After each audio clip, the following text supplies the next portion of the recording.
Hello students, this is Surbhi Tiwari and you are watching your favorite educational channel Magnet Brains, जहां पर हम आपको देते हैं 100% फ्री क्वालिटी एजुकेशन। और आज हम क्या करने जा रहे हैं, आज हम आपको दे रहे हैं solution of your test paper, जो कि हमने आपको साइंस सब्जेक्ट के लिए दिया था, ठीक है, जिसका पहला सॉल्यूशन अब मैं आपको देने वाली हूँ।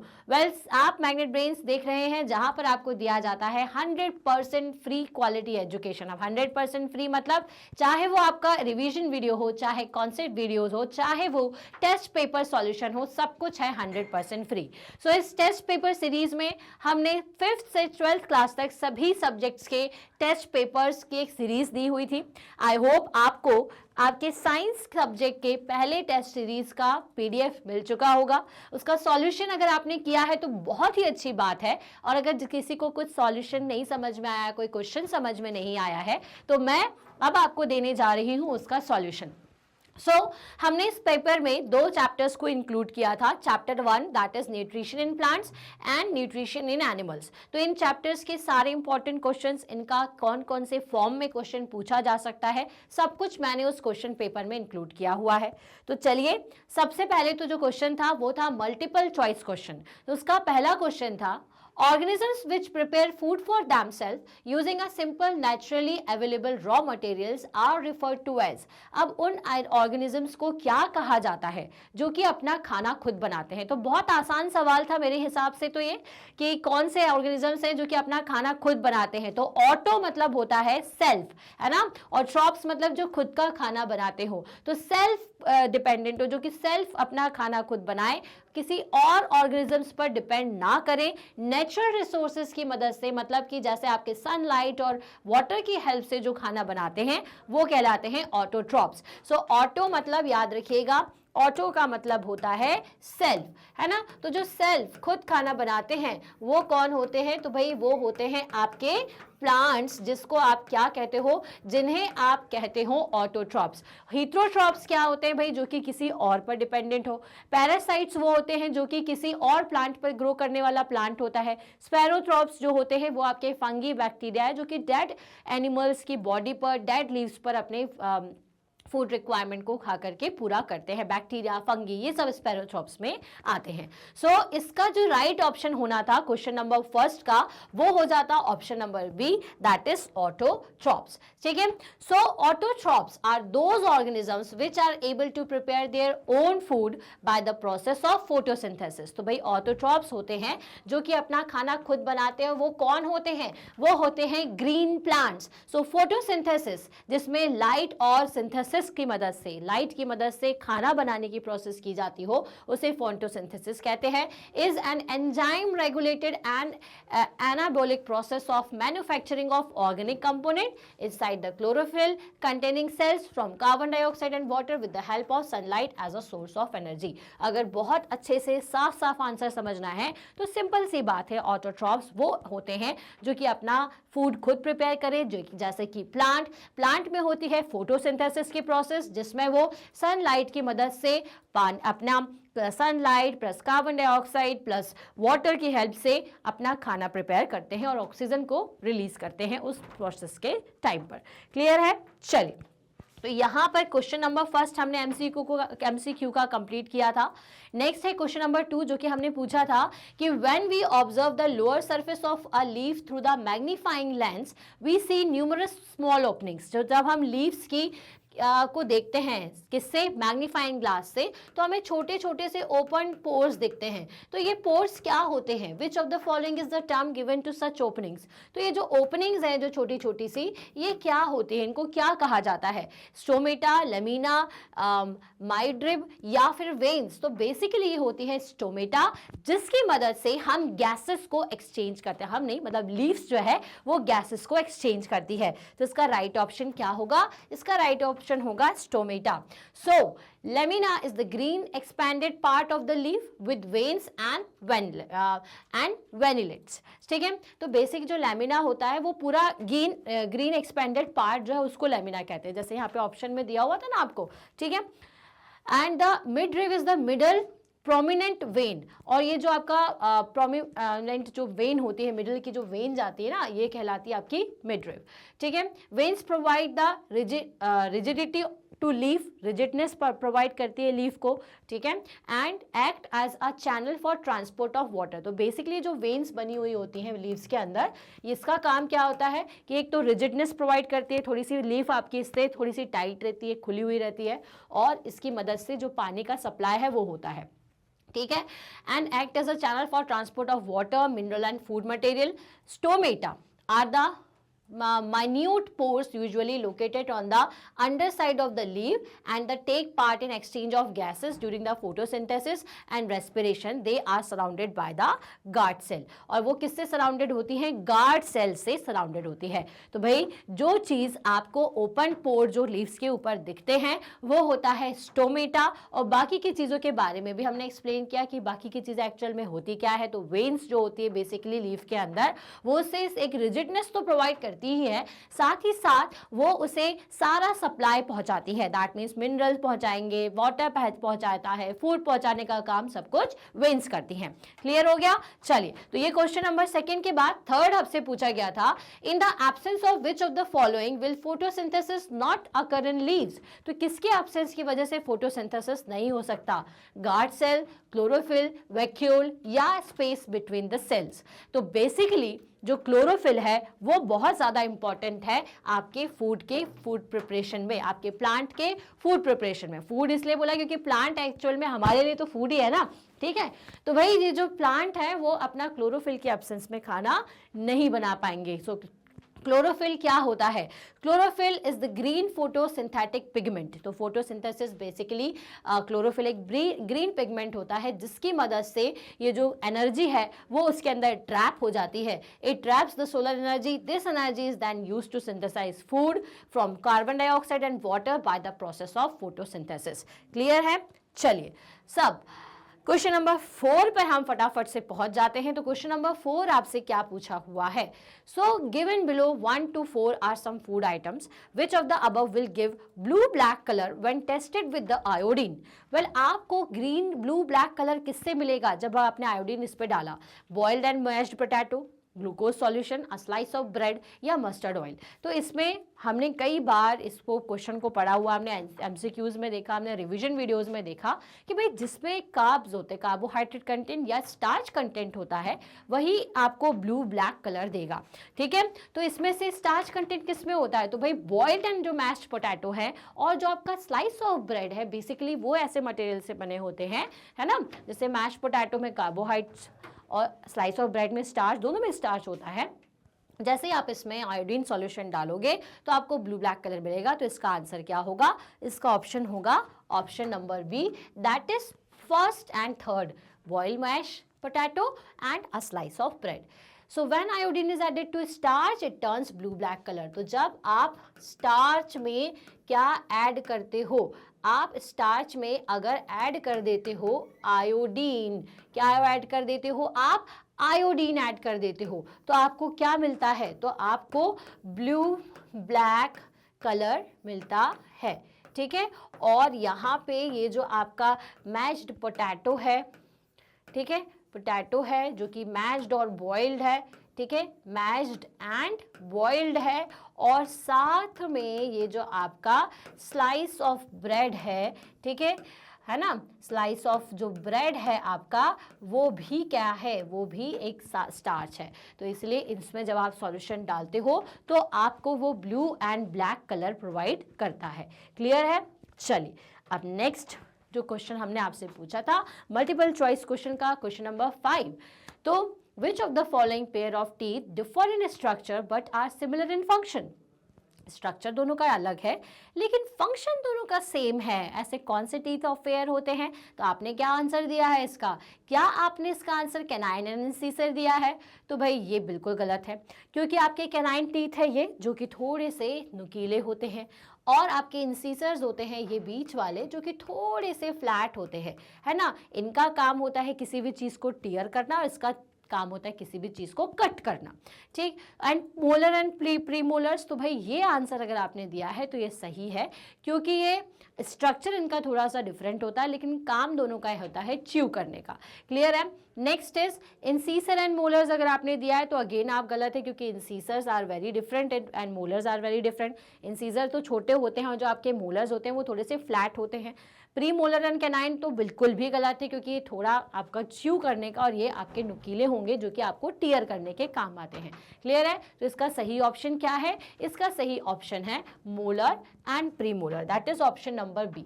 ठीक है, तो यहाँ पर हमने एक बार फिर से सभी का क्या क्या यूज है ये आपको बताया हुआ है। So our teeth cut, tear and grind the food before we swallowed it. There are 4 type of the teeth in our mouth. फिर से याद रखिएगा, पहली चीज तो incisor, so these are the front 8 teeth, 4 in upper and 4 in lower jaw. 4 ऊपर होते हैं, 4 नीचे होते हैं। These are well adapted for cutting and biting of the food items. तो कट करने के लिए और बाइट करने के लिए फूड आइटम्स को इंसीसर करते हैं। फिर होते हैं कैनाइन ट्रीज, तो there are 4, okay, so there are 4 canine teeth, 1 canine each on either side of the each jaw, her side jaw के दोनों इसमें होते हैं। These teeth are well adapted to hold and tear the food, ठीक है, hold और tier करने के लिए, ये कटिंग एंड बाइटिंग करने के लिए। Premolars are 8 premolars in total, कितने होते हैं? 8 होते हैं, ठीक है। So 2 premolars in the each half the both upper and lower jaw and these are well adapted to crush and grind the food. इसकी मदद से आप फूड को बहुत अच्छे से क्रश और ग्राइंड करते हैं। देन होते हैं मोलर्स, तो there are 12 molars, 3 in each half of the both upper and lower jaw. These are well adapted to crush and grind the food. अब जरूरी नहीं है कि सभी में जो मोलर्स और प्री मोलर्स है वो इसी नंबर्स के हों, ये डिफरेंट हो सकते हैं, क्योंकि सभी के जो टीथ होते हैं वो 32 नहीं होते। क्लियर है? चलिए, सो इसका आंसर आपको मिल चुका था, प्रीमोलर और मोलर, जो कि दिखने में सेम है लेकिन काम अलग करते हैं। ये क्रश और ग्राइंड करने में होते हैं, ठीक है। चलिए, और ये भी क्रश एंड ग्राइंड, लेकिन दोनों का जो स्ट्रक्चर है वो थोड़ा सा अलग होता है। नेक्स्ट है question number 6। So that solid food moves downwards in the alimentary canal because of. अब आप जो भी खाना खाते हो, च्यू कर लिया आपने दांतों से, अब वो कहाँ जाता है? So the force provided by the muscular tongue, है ना। अब ये जो खाना अंदर जाता है तो वो किस लिए जाता है? कि आपकी जो टंग है वो एक फोर्स प्रोवाइड करती है, या the flow of water taken with the food, या फिर आप फूड खाते हो और हर बार पानी पीते हो।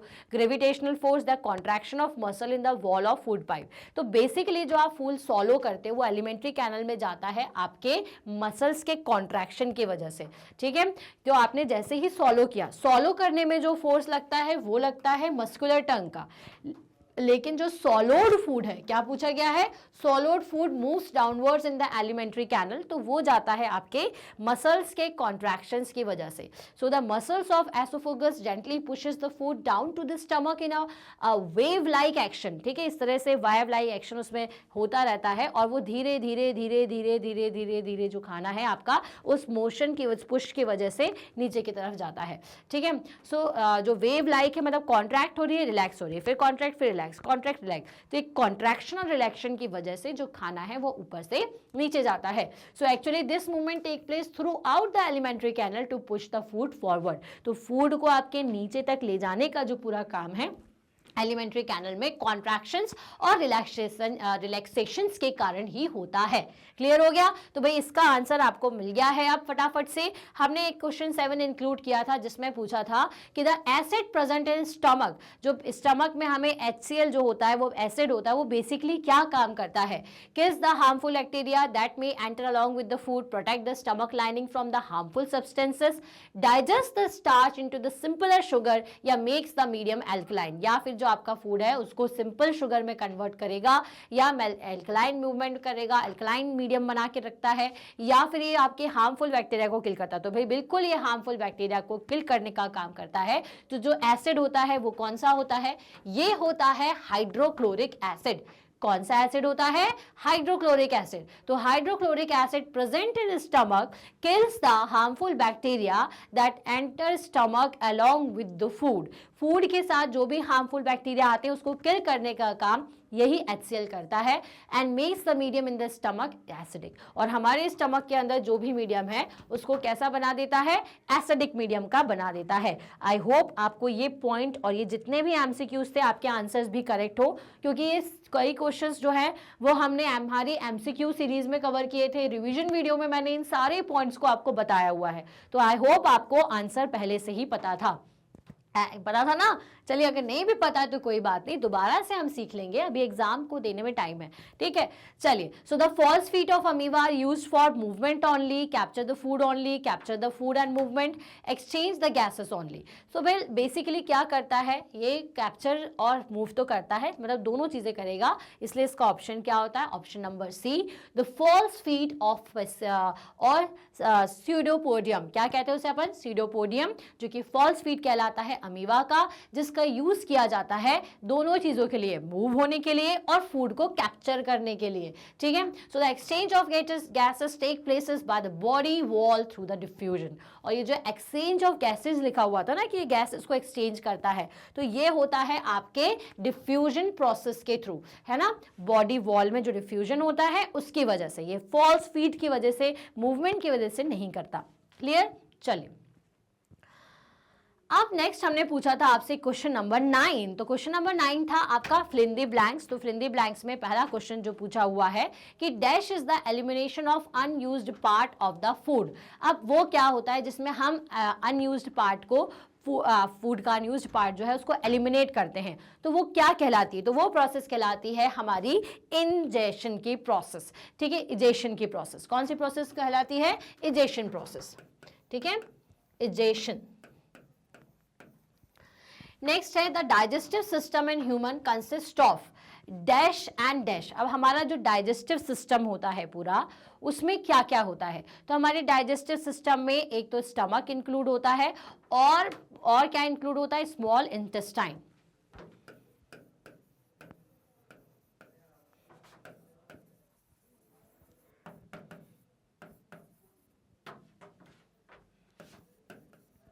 ठीक है। Next in the first set of teeth that grow during the infancy and fall off between 6 to 8 years of age. तो फर्स्ट सेट ऑफ टीथ कौन से होते हैं, तो सबसे पहले हमारे कौन से टीथ आते हैं, तो ये जो इंसीसर्स हैं सबसे पहले वो आते हैं, ठीक है।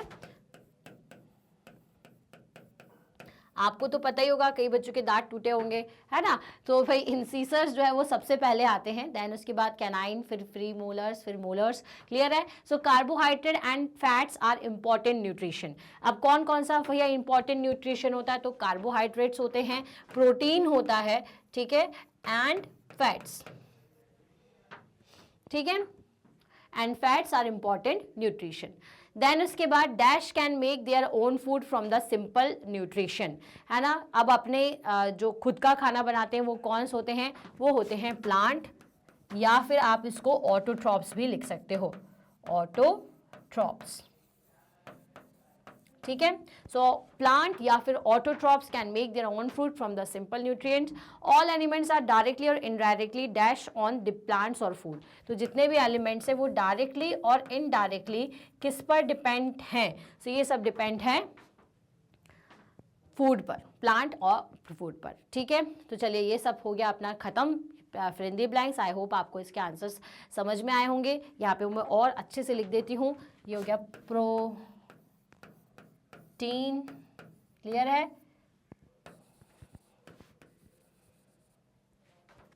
चल नेक्स्ट क्वेश्चन था question number 10। So question number 10 में आपको एक मैच द फॉलोइंग करना था, जिसमें आपको बताना कि कौन किस तरह से आपके मटेरियल्स को खाते हैं, ठीक है। सो सबसे पहले इन्फेंट की बात करें तो इन्फेंट क्या करते हैं, छोटे बच्चे होते हैं, उनके दांत नहीं होते, तो क्या करते हैं, ये सक करते हैं, ठीक है। तो ये क्या करेंगे भाई, सकिंग करेंगे, या फिर अपन लिख सकते हैं सकलिंग, ठीक है। तो इसमें आ जाएगा आपका सकलिंग। मॉस्किटो क्या करेगा भाई, मॉस्किटो और हाउस फ्लाई, मॉस्किटो अगेन सक करता है ब्लड को, तो ये आपका सकिंग हो गया, ठीक है। हाउस फ्लाई की बात करें तो ये स्फोनिंग करेगी। ईगल जो है कैप्चरिंग करेगा, ठीक है। एंड डॉग जो है वो च्यू करेगा। क्लियर है? चलिए, तो ये सारे ऑप्शंस हमने यहाँ पर लिख दिए हैं। Infant suckling, mosquito sucking, horse flies siphoning and eagles capturing and dog is chewing the food intake, जो भी वो फूड खाते हैं। तो ठीक, तो ये मैच द कॉलम तो सबको बन गया होगा, काफ़ी आसान था, है ना। चलिए, नेक्स्ट था कि आपको इन सारी की सारे टर्म्स को एक्सप्लेन करना था, डिफाइन करना था। एब्जॉर्प्शन क्या होता है, असिमिलेशन क्या होता है, ऑटोट्रॉप्स क्या है, पैरासाइट्स क्या है, न्यूट्रिशन क्या होता है। सो एब्जॉर्प्शन क्या होता है, तो भाई जो आप फूड खाते हैं, है ना, तो जो भी फूड हम खाते हैं जब वो हमारी बॉडी में डाइजेस्ट हो जाता है तो उसका जो न्यूट्रिशन है वो एब्जॉर्प्शन प्रोसेस से, ठीक है, एब्जॉर्ब करके हमारी ब्लड सेल्स के थ्रू हमारे डिफरेंट बॉडी पार्ट्स में आता है और इसी प्रोसेस को हम एब्जॉर्प्शन कहते हैं। एसिमिलेशन वो वाली प्रोसेस होती है जिसमें हम क्या करते हैं, इसके ये जो आपकी विलीज हैं ये जब वर्क करती है, एसिमिलेशन करती हैं उस फूड के न्यूट्रिशन को, उसी को एसिमिलेशन कहते हैं। ऑटोट्रॉप्स क्या होता है, जो अपना खाना खुद बनाते हैं। पैरासाइट क्या होते हैं, जो अपनी न्यूट्रिशन रिक्वायरमेंट के लिए किसी और प्लांट पर डिपेंड करते हैं। और nutrition are essential for our body growth and maintenance. इसका प्रॉपर आंसर आप कैसे दे सकते हैं, तो हमने यहाँ पर लिखा हुआ है, absorption is the process of injection of the digested foods from the alimentary canal into the blood stream, है ना। और सिंपल लैंग्वेज में समझोगे तो एलिमेंट्री कैनल से जितना भी आपका डाइजेस्टेड फूड है ना, जैसे मैंने आपको बताया, जब डाइजेस्टेड फूड जो है वो एलिमेंट्री कैनल से ब्लड स्ट्रीम तक जाता है विलीज के थ्रू, ठीक है, उस प्रोसेस को आप क्या कहते हो, एब्जॉर्प्शन। ठीक, तो डाइजेस्टेड फूड को कहाँ पहुंचाना, ब्लड स्ट्रीम तक। कौन पहुंचा रहा है, विली को। क्या याद रखोगे, डाइजेस्टेड फूड का ब्लड स्ट्रीम से विलीज के थ्रू पहुंचना क्या कहलाएगा, एब्जॉर्प्शन। ठीक है, next is assimilation. So assimilation is the process of injection of digested food and nutrition and the synthesis of the new compounds from the molecule that are absorb to perform the respiration and metabolism. तो assimilation के process का मतलब क्या होता है, वो process जब आपके विलीज क्या करती है, ब्लड स्ट्रीम तक इसको पहुंचा देती है, फिर ब्लड स्ट्रीम से ये जो फूड है वो कहाँ पहुंचता है, आपके डिफरेंट बॉडी पार्ट में पहुंचता है। इसी को एसिमिलेशन कहते हैं। आप इतना याद रखिएगा। एब्जॉर्ब आप किसी भी लैंग्वेज में लिख सकते हैं, है ना। ये तो बहुत हार्ड लैंग्वेज अगर आपको लग रही है तो सिंपल मैं बताती हूँ कि भाई एब्जॉर्प्शन का मतलब ये है कि जो भी डाइजेस्टेड फूड है जब वो विलीज के थ्रू आपके ब्लड वेसल्स तक पहुंचे, ब्लड सेल्स तक पहुंचे, ब्लड स्ट्रीम तक पहुंचे, ठीक है, डाइजेशन के बाद ब्लड स्ट्रीम तक विलीज के थ्रू पहुंचता है, तो आप उसको क्या कहते हो, आप उसे एसिमिलेशन, एब्जॉर्प्शन कहते हो। डाइजेशन हुआ फूड का, ठीक है, डाइजेस्टेड फूड क्या होता है, एब्जॉर्ब होता है। क्या होगा, एब्जॉर्ब बाय विलीज एंड क्या होगा, ये ब्लड स्ट्रीम तक पहुंचेगा। तो आप इसे क्या कहोगे, इसे आप एसिमिलेशन कहोगे, ये याद रखिएगा। इसे एब्जॉर्प्शन कहोगे। और एसिमिलेशन का क्या मतलब होता है, ठीक है, ये जो एब्जॉर्ब्ड फूड था, है ना, एब्जॉर्ब्ड फूड या फिर ये जो एब्जॉर्ब्ड आपका न्यूट्रिशन था, एब्जॉर्ब्ड न्यूट्रिशन या food reaches different body parts, different cells, है ना। तो इसे आप क्या कहोगे, इसे आप एसिमिलेशन की प्रोसेस कहोगे और इसे आप एब्जॉर्प्शन की प्रोसेस कहोगे। तो ये दोनों प्रोसेसेस याद रखना बहुत ज़रूरी है। क्लियर है? चलिए, तो अब इसके बाद है आपका ऑटोट्रॉफ्स। तो भाई जो खाना अपना, जो सारे ऑर्गेनिजम्स, वो सारे ऑर्गेनिजम्स जो अपना खाना खुद बनाते हैं, है ना, उन्हें हम ऑटोट्रॉफ्स कहते हैं। पैरासाइट क्या होते हैं भाई, वो सारे ऑर्गेनिजम्स जो कि आपके दूसरे प्लांट पर डिपेंड करते हैं अपने न्यूट्रिशन के लिए, उन्हें पैरासाइट कहा जाता है। न्यूट्रिशन क्या होता है, वो प्रोसेस जिसकी मदद से ऑर्गेनिजम्स जो हैं वो अपना फूड रिसीव करते हैं और उस न्यूट्रिशन की मदद से अपने आप को ग्रो करते हैं, उसी को हम न्यूट्रिशन कहते हैं। क्लियर?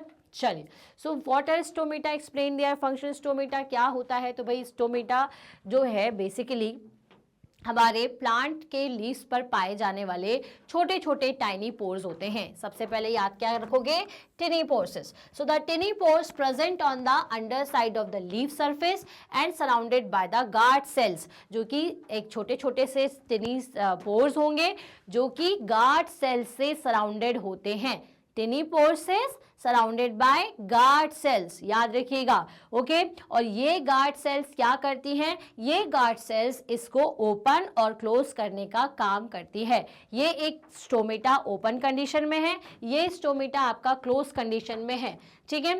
सो अब फंक्शन क्या क्या है स्टोमेटा का, exchanging gases bye the process called diffusion of photosynthesis and respiration. तो ये सबसे पहले क्या करता है, तो ये गैसेस को एक्सचेंज करने का काम करेगा, है ना। कौन सी गैसेस को एक्सचेंज करेगा, तो भाई ऑक्सीजन और कार्बन डाइऑक्साइड को। अब कब एक्सचेंज करेगा, तो दो तरीके से करता है, डिफ्यूजन से और रेस्पिरेशन से। क्लियर हो गया। सो द स्टोमेटा के दो फंक्शंस है, पहला है exchanging gases bye the process called the diffusion for photosynthesis and respiration, photosynthesis में डिफ्यूजन से और रेस्पिरेशन में। क्लियर है। दूसरा ट्रांसपिरेशन ऑफ वाटर, ठीक है। ट्रांसपिरेशन का मतलब पानी को पहुंचाना।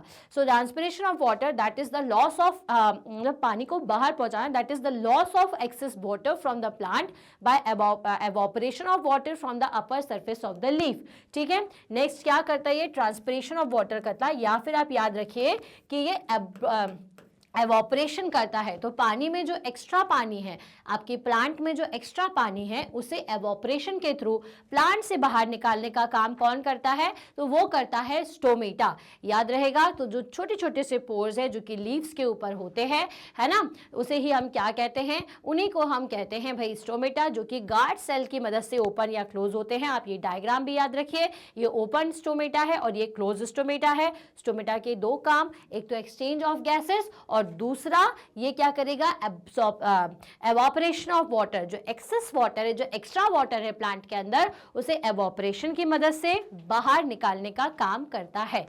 क्लियर है। चलिए, अब ये तो हो गया आपका क्वेश्चन। अब शॉर्ट आंसर टाइप क्वेश्चन का क्वेश्चन नंबर 13 था, what is the function of large intestine in the digestion. Digestion में लार्ज इंटेस्टाइन का क्या काम होता है। लार्ज इंटेस्टाइन का काम होता है आपके स्मॉल इंटेस्टाइन के बाद। तो बेसिकली ये आपका लार्ज इंटेस्टाइन है, स्टमक से जो भी खाना आता है, ठीक है, वो जाता है आपके लार्ज स्मॉल इंटेस्टाइन में, जहां पर उसका डाइजेशन होता है, और जो अनडाइजेस्टेड फूड है वो जाता है लार्ज इंटेस्टाइन में। तो लार्ज इंटेस्टाइन क्या करती है, जितना भी अनडाइजेस्टेड फूड के अंदर सॉल्ट और वाटर है उसे अब्सॉर्ब करेगी और इसे भेजती है रेक्टम में, और रेक्टम से एनस के थ्रू टाइम टू टाइम बाहर निकाल दिया जाता है। So the large intestine reabsorb, ठीक है। रीअब्सॉर्ब का मतलब क्या होता है कि वापस से एक और बार एब्सॉर्ब करती है। सारा अच्छा न्यूट्रिशन तो स्मॉल इंटेस्टाइन ने एब्सॉर्ब कर ही लिया, लेकिन जो बचा हुआ पानी और सॉल्ट है फिर वो लार्ज इंटेस्टाइन करती है, ठीक है। So the large intestine reabsorb all the excess water from the unabsorbed and undigested food. Thus it helps in making the unabsorbed portion of the food as feces and it is elimination by the excretion, ठीक है भाई। इसके बाद ये feces के form में rectum में होता है, और फिर excretion मेथड, excretion मतलब बाहर निकालना है, तो excretion के थ्रू बाहर निकाल दिया जाता है। Thus returning most of the water of the blood can prevent excess water loss as well as eliminating unabsorbed food from the body। इसका मतलब क्या करती है ये, इसका मतलब कि आपके ब्लड में ये जो जितना भी पानी है वो बचा सकती है, ये पानी को वापस से भेज देती है ताकि पानी हमें यूज़ कर सके, और जो भी अनयूज्ड आपका फूड है, जो अनडाइजेस्टेड आपका फूड है, वो बाहर आ जाता है। क्लियर हो गया। चलिए, सो भाई ये तो था शॉर्ट आंसर का आपका मतलब क्वेश्चन नंबर 13। अब हम आ गए थे क्वेश्चन 14 पे। So why are some plants insectivores, give examples. कुछ प्लांट इंसेक्टिवर्स होते हैं, तो ऐसा क्यों होता है। इंसेक्टिवर्स मतलब कि जो इंसेक्ट्स को खाते हैं। देखिए insect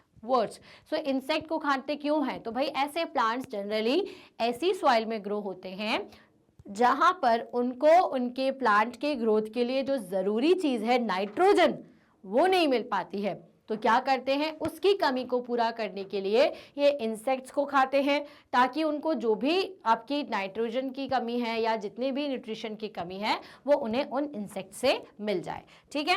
so plants require nutrients like nitrogen in addition to carbohydrate for survival.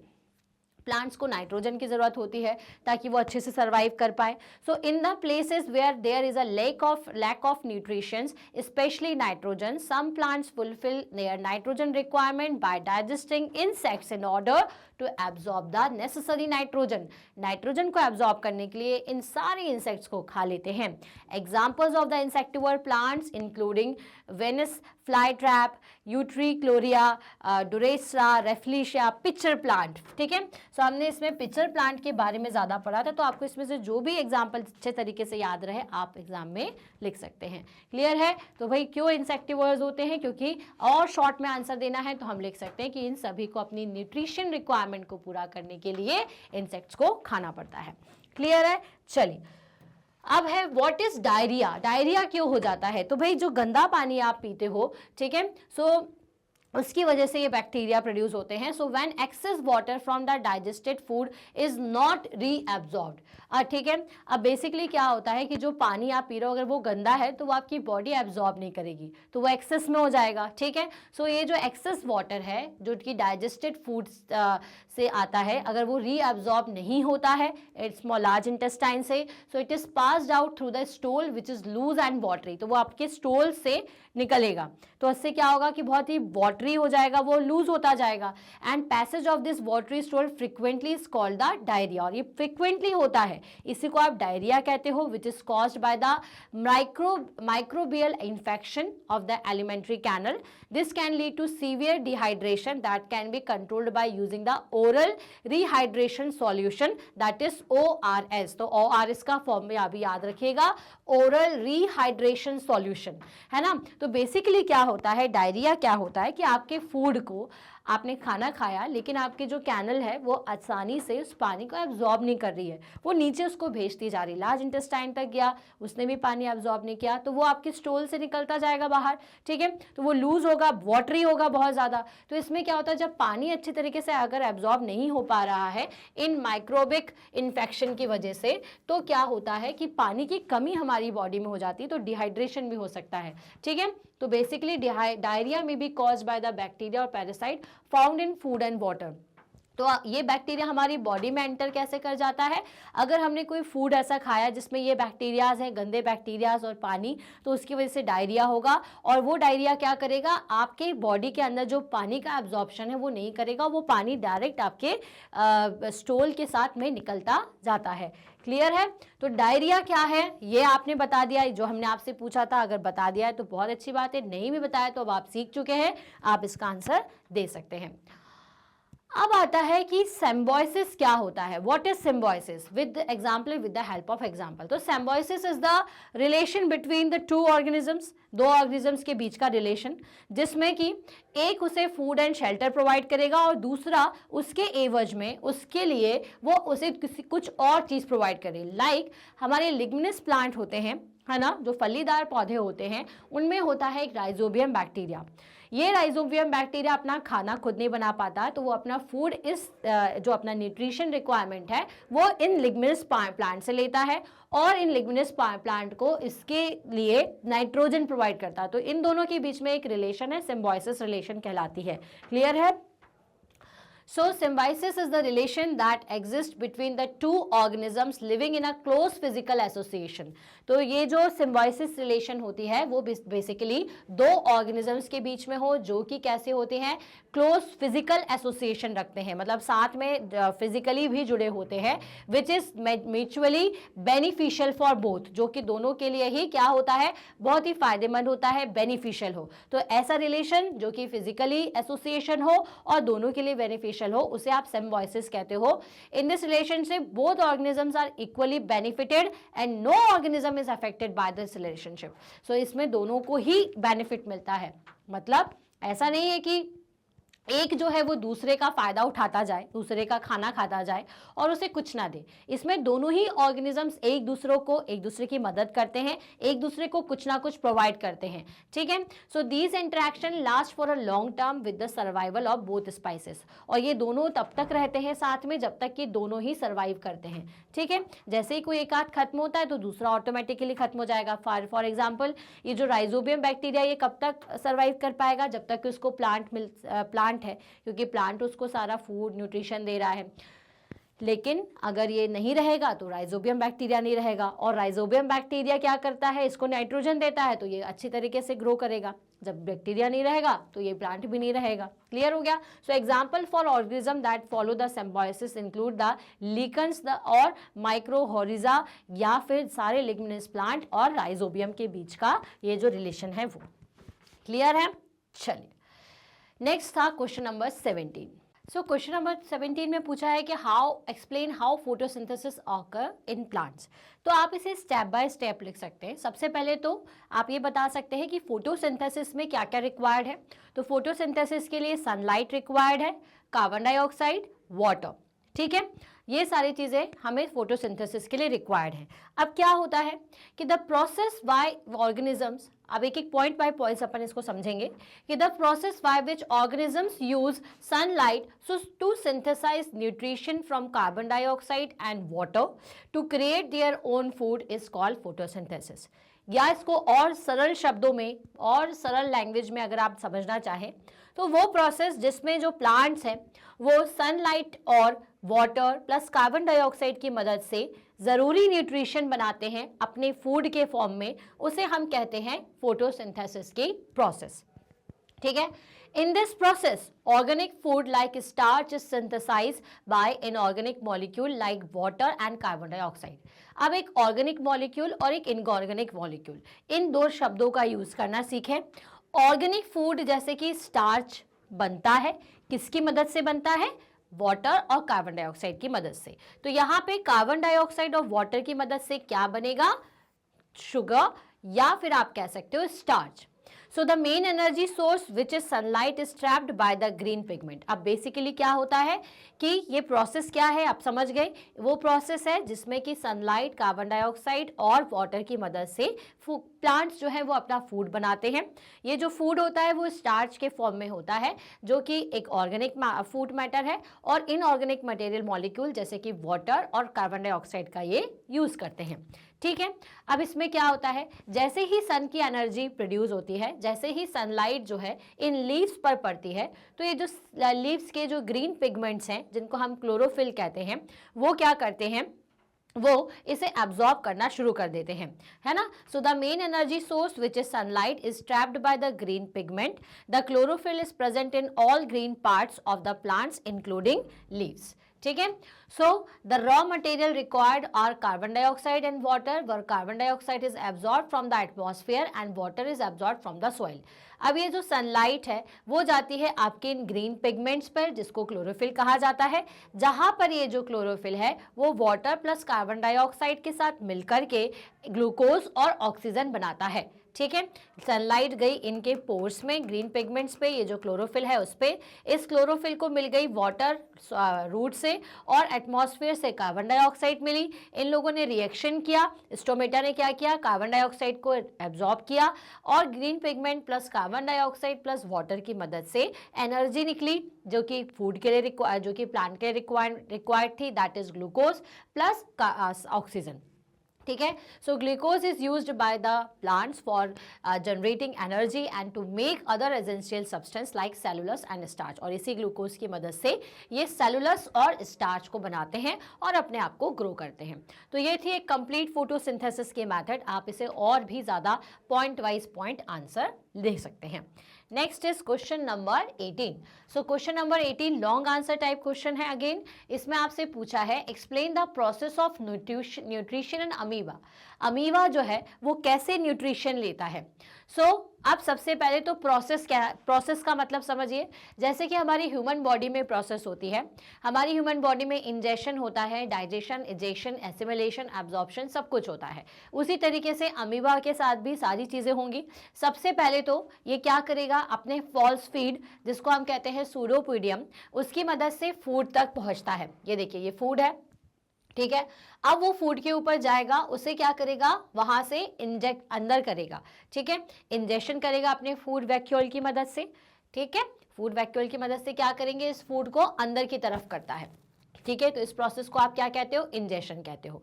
फिर क्या करता है, इसके अंदर प्रेजेंट होते हैं डाइजेस्टिव एंजाइम्स, ठीक है, जो कि इनके लाइसोमस में प्रेजेंट होते हैं, जिसकी मदद से ये उसको डाइजेस्ट करते हैं।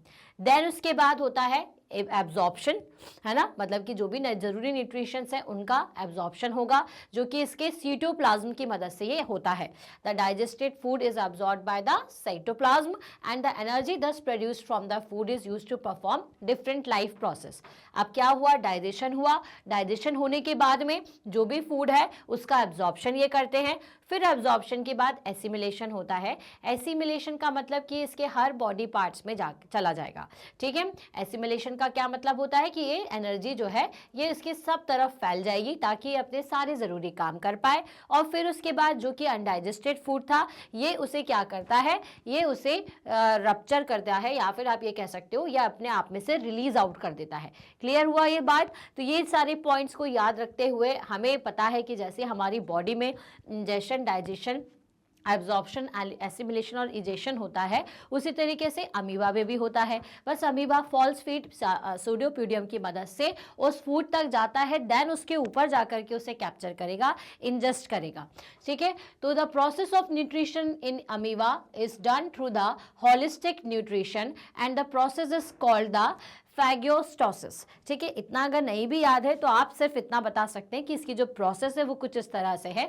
सबसे पहले तो ingestion, amoeba moves closer to its food with the help of the pseudopodium and encircles it forming a food vacuole to engulf the food. Amoeba basically क्या करता है, फूड के पास जाता है, ठीक है, और एक तरीके का क्या करेगा, फूड वैक्यूल बनाएगा और उसे इनगल्फ करेगा, मतलब अंदर की तरफ कर लेता है, खींच लेता है।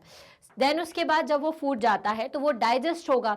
The food is then digested using the digestive enzyme present in the lysosomes, ठीक है। तो इसके जो लाइसोसम्स होते हैं उसमें मौजूद होते हैं डाइजेस्टिव एंजाइम्स। आप ये भी लिख सकते हैं कि जो फूड है वो डाइजेस्टिव एंजाइम्स की मदद से डाइजेस्ट होता है।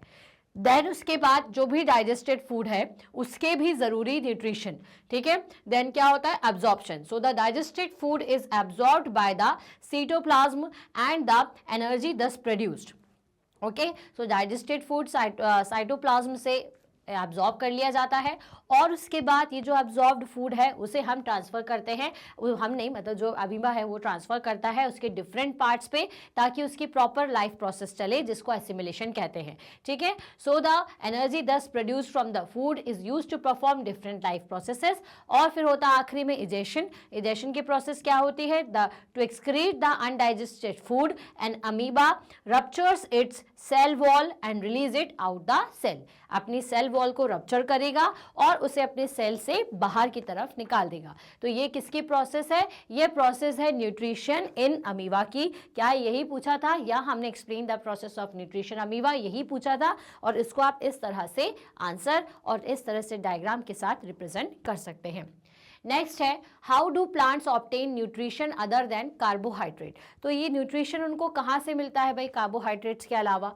सो बेसिकली जो अदर न्यूट्रिशन रिक्वायर्ड हैं वो हैं आपके नाइट्रोजन, फास्फोरस एंड पोटेशियम। ये जो डायग्राम है इसलिए मैंने लगाया हुआ है, ठीक है। नाइट्रोजन, फास्फोरस, पोटेशियम, ये तीन जो चीज़ें हैं ये आपके फूड को या आपके प्लांट को रिक्वायर्ड होती हैं। तो इन्हें ये कहाँ से मिलते हैं, तो एयर से तो ये नहीं ले पाते, है ना। सो ये कार्बोहाइड्रेट्स को तो सिंथेसाइज कर लेते हैं, सनलाइट की मदद से खाना बना लेते हैं। लेकिन बाकी रिक्वायरमेंट कैसे मिलती है, तो बाकी की जो रिक्वायरमेंट है वो इन्हें सॉइल से मिलती है, ठीक है। सॉइल के अंदर नाइट्रोजन कंटेंट होता है जिसकी मदद से वो अपना ये जो नाइट्रोजन कंटेंट है वो प्लांट्स तक जाता है और वो उसका यूज ग्रो करने के लिए करते हैं। So the plant synthesise carbohydrate using the energy from sunlight to convert carbon dioxide and water to glucose and further on to starch. तो प्लांट को किस किस चीज़ की जरूरत होती है, कार्बोहाइड्रेट्स की। तो वो कार्बोहाइड्रेट कैसे बनते हैं, फोटोसिंथेसिस की मेथड से। फिर उसके बाद the nutrition other than carbohydrate are obtain directly from the soil. बाकी के जितने न्यूट्रिएंट्स हैं वो सभी उसको कहाँ से मिलते हैं, वो सभी के सभी सॉइल से मिल जाते हैं। The nitrogen content is replenished in the soil by the action of nitrogen fixing bacteria, ठीक है। अब कई जगह कई प्लांट्स को नाइट्रोजन बैक्टीरिया से मिल जाता है, किसी को सॉइल से मिलता है, okay. So the nitrogen get replenished in the soil naturally by using the leguminous plant after the cereal crops in the soil. अब इसके बाद लिग्मिनस प्लांट थी, ठीक है। बेसिकली क्या होता है, नाइट्रोजन कंटेंट सॉइल में कैसे पहुंचता है, लिग्मिनस प्लांट है, जो कि पहले लगा दिया गया फील्ड पे, उसमें होता है राइजोबियम बैक्टीरिया, जो कि क्या करेगा, नाइट्रोजन के कंटेंट को प्लांट में और सॉइल में भेज देगा। जब आप उस लेग्यूमिनस प्लांट को हटाओगे तो वहाँ पे नाइट्रोजन कंटेंट बन गया सॉइल के अंदर। अब अगर आप दूसरी सेरल क्रॉप्स लगाओगे तो उनको ऑटोमेटिकली सॉइल से वही नाइट्रोजन कंटेंट मिल जाता है, ठीक है।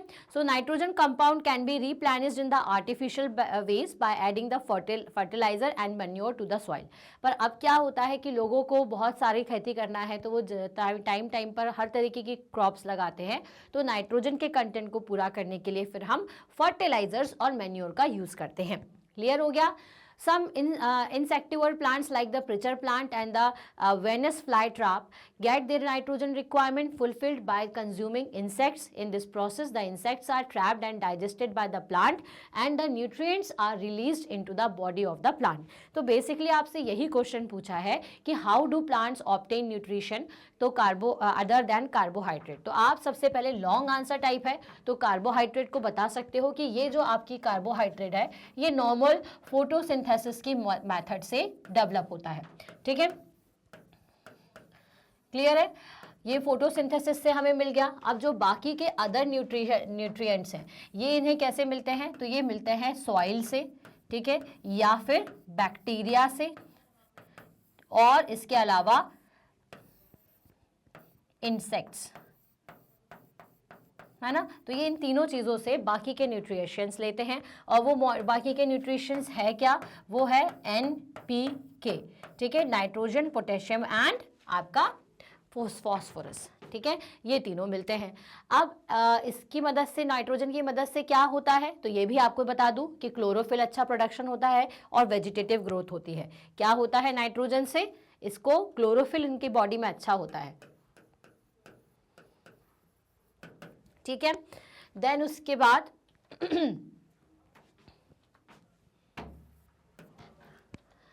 आपका जो फॉस्फोरस है उसकी मदद से डेवलपमेंट ऑफ फ्लावर्स का डेवलपमेंट अच्छा होगा। तो ये देखिए फ्लावर्स इसकी मदद से अच्छे तरीके से डेवलप होते हैं। और आपका ये जो पोटेशियम है उसकी मदद से प्रोटीन एंड कार्बोहाइड्रेट और ग्रोथ बहुत अच्छी होती है बेसिकली। तो अपन शॉर्ट में लिख सकते हैं इसकी मदद से प्लांट की ग्रोथ अच्छी होती है। तो ये तीनों चीज़ें क्यों रिक्वायर्ड है, तो एक से जो है आपका कलर फ्लोली लिख दिया मैंने यहाँ पे, ये क्लोरोफिल है, ठीक है, क्लोरोफिल, ठीक है। पहली चीज़ तो अगर प्लांट में नाइट्रोजन कंटेंट होगा तो क्लोरोफिल अच्छा होगा, क्लोरोफिल अच्छा होगा तो वो अच्छी तरीके से फूड बना पाएंगे।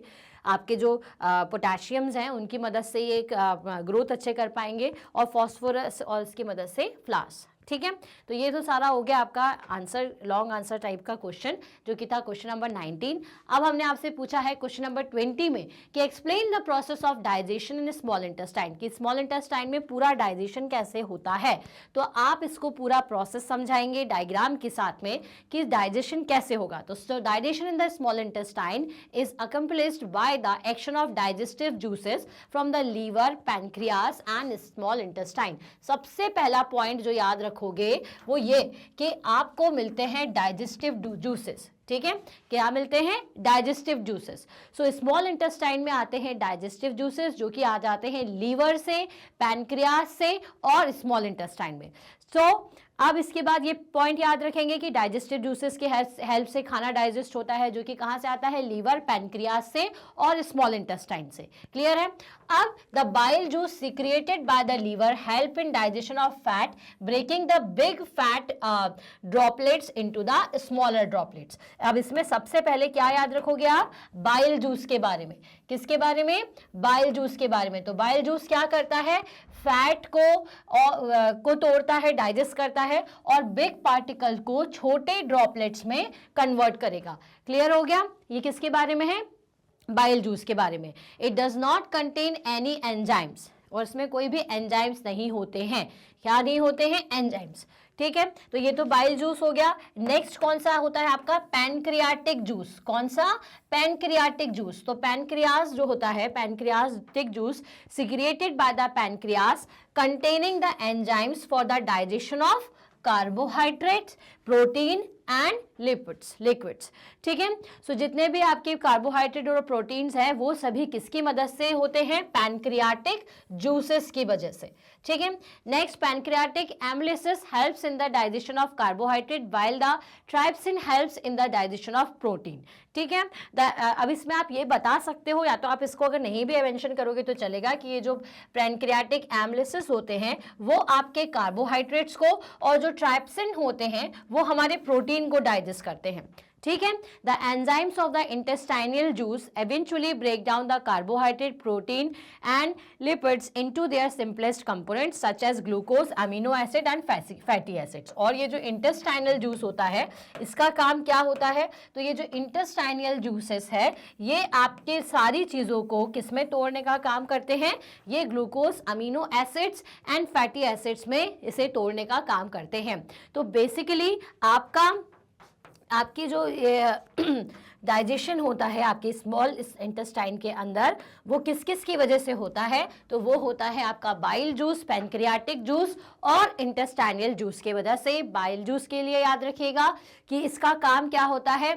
फैट को डाइजेस्ट करना और बिग पार्टिकल को छोटे पार्टिकल में तोड़ना। उसके बाद जो पैनक्रियाटिक जूसेस हैं वो कार्बोहाइड्रेट, प्रोटीन्स को छोटे छोटे पार्ट्स में कन्वर्ट करते हैं, उसे डाइजेस्ट करने का काम करते हैं। और जो आपका स्मॉल इंटेस्टाइन मतलब जो इंटेस्टाइनल जूसेस हैं उसका काम है कार्बोहाइड्रेट, प्रोटीन्स को सिंपलेस्ट कंपोनेंट्स में तोड़ना, जैसे कि glucose, amino acids and fatty acids, साथ साथ में ग्लाइकोल। तो ये सारे पॉइंट्स तो थोड़े याद रखना पड़ेंगे भाई, है ना, कि भाई इसके अंदर किस तरह से काम चलता है।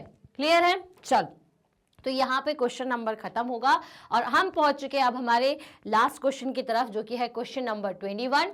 Explain the importance of र्यूमन and ruminants. र्यूमन के बारे में आपको बता रहा है रूमिनेंट्स में क्या काम करते हैं। तो आपको तो पता है कि जितने भी ग्रास ईटिंग एनिमल्स हैं वो ग्रास खाते हैं और लगातार उसे च्यू करते हैं। तो बेसिकली जैसे ही ये ग्रास को खाते हैं ये उसे थोड़े अनच्यूड फॉर्म में थोड़ा सा च्यू करके भेज देते हैं र्यूमन में, जहाँ से वो बन जाता है कड। और ये जो कड है बेसिकली ये वापस इनके मुंह में जाता है और र्यूमन से कड का फॉर्मेशन होने के बाद, और इस कड को ये कंटिन्यूसली चबाते हैं और वापस से भेजते हैं। देन उसके बाद इनका जो बाकी की प्रोसेस है डाइजेशन की वो स्टार्ट होती है। So rumen is a part of stomach in grass eating animal. तो र्यूमन क्या होता है? र्यूमन सबसे पहले तो आपका स्टमक का ही पार्ट है। ये लाइन याद रखिएगा। क्या याद रखेंगे? र्यूमन is the part of the stomach in grass eating animal. It stores the food that the ruminant reproduces, chews again and swallow a second time। इसके अंदर वो फूड बनाते हैं, ठीक है, कड फॉर्मेशन करते हैं। Basically it stores the food, ठीक है, किस फॉर्म में? कड के फॉर्म में, है ना। तो ये जो कड फॉर्म का फूड होता है उसको ये क्या करेंगे? रूमिनेंट इसको फिर से च्यू करते हैं और वापस से सॉलो करते हैं। Specific bacteria found in the rumen aid in the digestion of the cellulose. अब क्या होता है? ग्रास में क्या होता है? सेलुलस होता है। तो बेसिकली इनमें होता है एक बैक्टीरिया जो कि र्यूमन के अंदर होता है। क्या होता है इसमें? एक बैक्टीरिया जो कि र्यूमन के अंदर होता है, और इसी र्यूमन की मदद से ये क्या करते हैं? ये जो सेलुलस जो कि प्रेजेंट होता है ग्रास में उसको डाइजेस्ट करने का काम करते हैं। इतना समझ में आ गया है? याद हो गया? कई बच्चों ने आंसर ऑलरेडी लिखा होगा। सो भाई र्यूमन जो है ग्रास ईटिंग एनिमल का स्टमक का एक पार्ट होता है जिसके अंदर होता है एक बैक्टीरिया जो कि सेलुलस को डाइजेस्ट करने का काम करता है। ये कड फॉर्मेशन करता है और जो कि अगेन एनिमल्स के माउथ में जाके वो उसे फिर से च्यू करते हैं और वापस से उसे सॉलो करते हैं। So ruminant can chew their ruminants for the hours every day. For hour मतलब 1 घंटे तक करते हैं। The rumen contain many small organisms that did in the digestion of food such as grass whose cell walls cannot be easily digested by the other animals। तो ये जो grass eating animals होते हैं उनके अंदर ये जो र्यूमन होता है उसमें कई तरीके के ऑर्गेनिजम्स होते हैं जो कि क्या काम करते हैं? जो कि इस घास को, जो कि ग्रास है, जो कि जिसका वॉल जो है वो इजीली डाइजेस्ट नहीं होता, उसे डाइजेस्ट करने का काम करते हैं। और ये हर एनिमल में नहीं होता, सिर्फ grass eating animals like cow, buffaloes में होता है। कर्ड और partially digested food is then reintroduce into the mouth for the easier chewing. अब क्योंकि देखिए घास को च्यू करना आसान नहीं, तो वो अंदर जाता है, बैक्टीरिया उसको तोड़ देते हैं, फिर वो कड के फॉर्म में ऊपर आता है जिसको वो फिर से च्यू करते हैं। सो दिस प्रोसेस ऑफ कड chewing even when the animal is not eating is called the rumination. The rumen ferments this food through the formation of gas which must be expelled by the bleaching to prevent the bloating. ठीक है।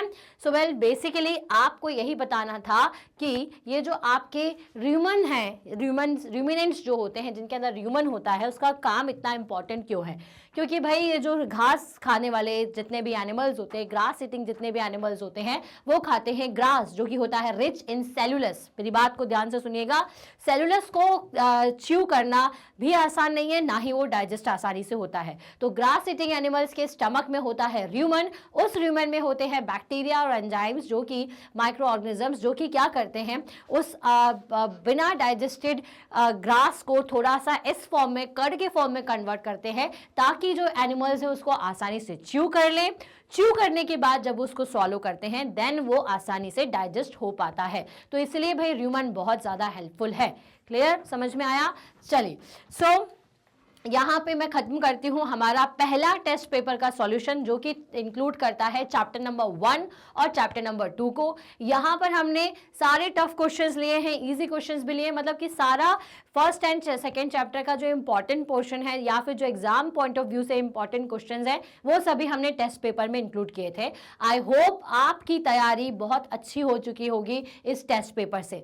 अब मैं आपको दूंगी next solution of your next chapters, that is 3rd and 4th। हम इसका एक test paper आपको जल्द से जल्द देंगे, उसको भी सॉल्व करके देखिएगा। नहीं बनेगा तो मैं हूं ना, मैं आपको जरूर उसका सॉल्यूशन दूंगी जैसे हमने आज पहले टेस्ट पेपर का सॉल्यूशन किया। तो वेल, अगर आपको मैग्नेट ब्रेन्स की सारी सीरीज पसंद आ रही है, हमारे कॉन्सेप्ट वीडियो से लेकर के NCERT solution, exemplar, MCQs, revision, तो भाई जरूर हमारे चैनल को लाइक करिए, इस वीडियो को लाइक करिए, कमेंट करके हमें बताइए कि ये आपके लिए कितना हेल्पफुल रहा है, और साथ ही से शेयर करिए अपने बाकी के दोस्तों के साथ ताकि वो भी इस टेस्ट पेपर को सॉल्व कर सके और एग्जाम की प्रिपरेशन को बेहतर कर सके। साथ ही साथ उनके साथ भी शेयर करिए जो कि यहाँ किसी और क्लास में, दैट इज हमारे पास है 100% free classes from kindergarten to class 12, सभी के लिए सब कुछ है यहाँ पर अवेलेबल, वो भी 100% फ्री। और साथ ही साथ चैनल को सब्सक्राइब करना ना भूले ताकि रिसेंट अपडेट जो है related to your subject, your class, your exams आप तक तुरंत पहुंच सके। क्लियर है? अब मैं मिलती हूँ मेरी नेक्स्ट वीडियो में, तब तक के लिए stay happy, stay healthy. Thank you so much.